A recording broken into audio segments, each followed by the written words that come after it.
కృష్ణా జిల్లా మచిలీపట్నంలో పేర్ని నానిపై కొల్లు రవీంద్ర సంచలన కామెంట్ చేశారు.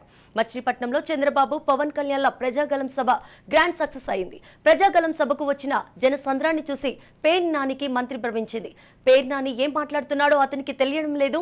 చంద్రబాబు పవన్ కళ్యాణ్ను విమర్శించే స్థాయి లేదని నిప్పులు చెరిగారు. కొడుకును ప్రమోట్ చేసుకోవడానికి తప్ప చేసిన తప్పులకు పశ్చాత్తాపం పడాలనే ఆలోచన పేర్ని నానికి లేదు.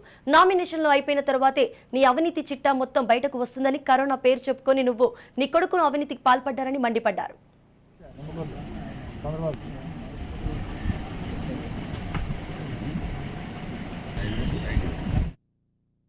మచిలీపట్నం చరిత్రలో గతంలో ఎప్పుడు జరగని విధంగా నభూతో నా భవిష్యత్ అనే విధంగా ఆ సభ జరగడం నిజంగా ఒక చరిత్ర. ఇవాళ ఆ సభ చూసి పేర్ని నాని గారు మతి భ్రమించి ఏదేదో మాట్లాడుతూ ఉన్నాడు. ఇంకా ఎంతసేపు కొడుకుని ప్రమోట్ చేసుకోవడం ఇదే పని మీద ఉన్నాడు తప్ప ఇంకా ఆయన చేసినటువంటి తప్పులకి ప్రాయశ్చిత్తం చేసుకోవడానికి కూడా లేదు అతను. ఇవాళ పవన్ కళ్యాణ్ గారిని నువ్వు అనరాని మాటలు ఎన్ని అన్నావో, ఆయన ఎంత హీనంగా మాట్లాడావో ఇవాళ రాష్ట్రంలో ఉన్నటువంటి ప్రతి ఒక్క బిడ్డకి తెలుసు. నీ యొక్క ప్రవర్తనలో మార్పు లేకుండా ఉందంటే ఎంత కండ కావరంతో కొట్టుకుంటున్నావో ఇదే ఒక నిదర్శనం.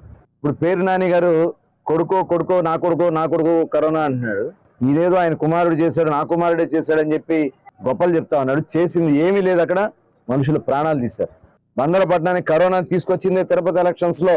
ఆ రోజున పేర్ని నాని గారే కరోనా తీసుకొస్తే వాళ్ళ కార్పొరేటర్ చనిపోయాడు. ఆ కరోనాలో పేర్ని నాని గారు డ్రైవర్ చనిపోయాడు. కరోనా తీసుకొచ్చింది వాళ్ళయి, ఇంకా పైగా దాన్ని కప్పిపుచ్చుకుంటూ కొడుకుని హీరోని చేయాలని చూపిస్తా ఉన్నాడు.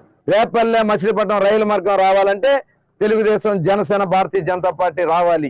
తిరిగి మళ్ళీ మన మచిలీపట్నంలో ఉన్నటువంటి భోగరాజు పట్టాభి సీతారామయ్య స్మారక భవనం ఇవాళ నువ్వు పార్టీ ఆఫీస్ గా మార్చుకున్నావు. అదే పార్టీ ఆఫీస్ లో పట్టాభి సీతారామయ్య స్మారక భవనాన్ని నిర్మాణం